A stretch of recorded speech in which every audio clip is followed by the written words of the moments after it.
Sup, YouTubers? Your girl Survivor here in Alaska. He's gonna move, you little jerk. Come on. Alright, here. Stay here then. Okay. So, anyway. Alrighty. Jerk. And yeah, I gotta make this quick now because he moved. So, I wanted to make a video about, like, when me and, it's like a little life vlog, whatever, you know, enough with that drama stuff. I can only address that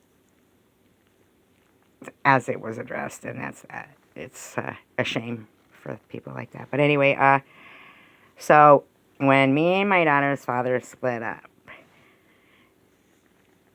I got, you know, an apartment in a nice place. It's a nice town, basically because of the education system. And the really reason why, these guys are just no good tonight for me, that I picked the apartment that I did is because when I was little, when I was in like first grade, and Rachel, you know, she wasn't in first grade yet. She hadn't even started school yet. But when I was in first grade, it was during when they used to let you go home for lunch. And if you lived close enough. But I didn't live close enough. And I remember, like, there was, you know, this house across the street.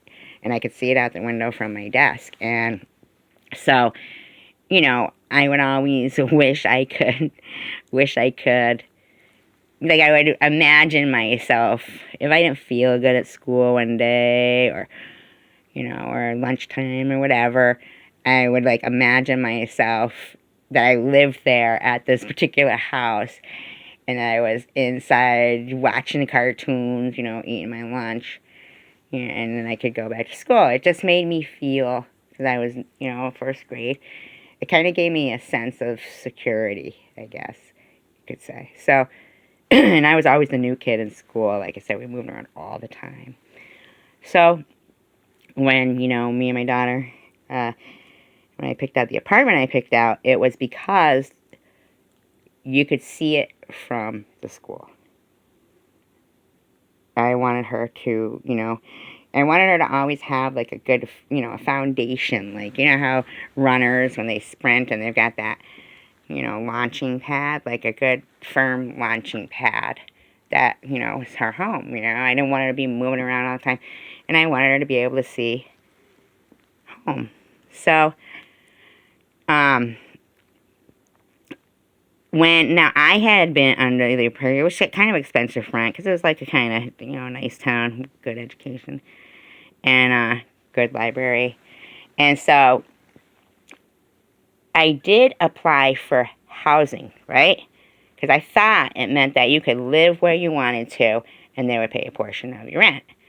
So right before she was getting ready to start school, and I don't have anything against housing, but I think that things like that you shouldn't have to live in projects or low-income housing, so that, you know, because kids are cruel, and if they're raised by parents that are cruel, and if they come from money, then that's a way to bully a child, you know. So they call up. It had been like 2 years, you know. She was just ready to start school, and they said, "Oh, your name came up. Are you ready to move?" And I said, "Move?" And they said, "Yeah, you have to move to Brady Village. There's a project, you know." And like I said, there's only 2 projects in this town. In that town, anyway. And I was like, "No." I said, "You're not going to start my child off at a disadvantage. You know, she's not going to already be picked on for, like, low income, you know, when she hasn't even started school yet. It's not happening." So I said, "You can go to the next person on the list, you know." And I continued to pay the high rent all the way through till she graduated from high school. And because I wanted her to see home from school and, you know, whatever. So what ended up happening shortly after, and I remember, like, to some kids that were rich and obviously not raised very well, because it was like first grade, would call the apartments that we lived in projects, but they weren't. They were expensive. But I remember 9/11 happened. And so, they had called, all the parents to come pick them up. And of course, I don't even know why they were like, I don't know, I guess they really got all these little kids in a panic. I mean, when I got there to pick her up, and like I said, I could walk right there. There was a little path.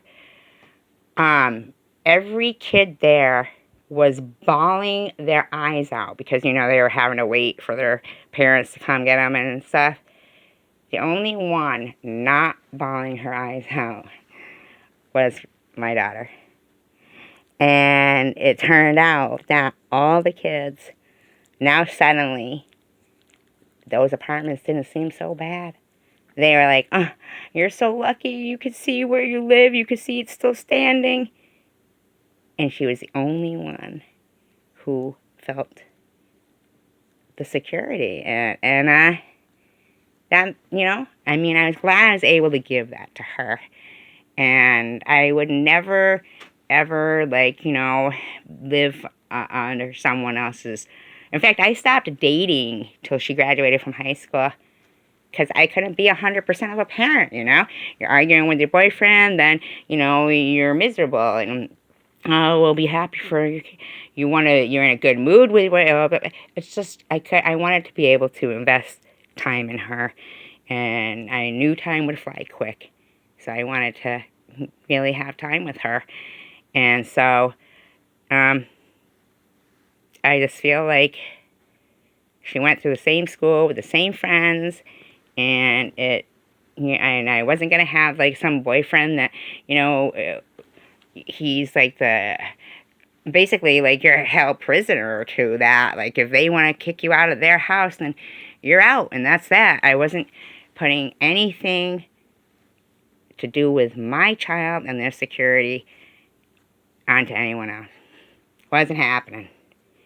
And in turn, I have a very responsible, productive adult in life. I created a productive citizen to society, and I'm proud of her. She's my hero. Have a good night. Peace, love, and tacos.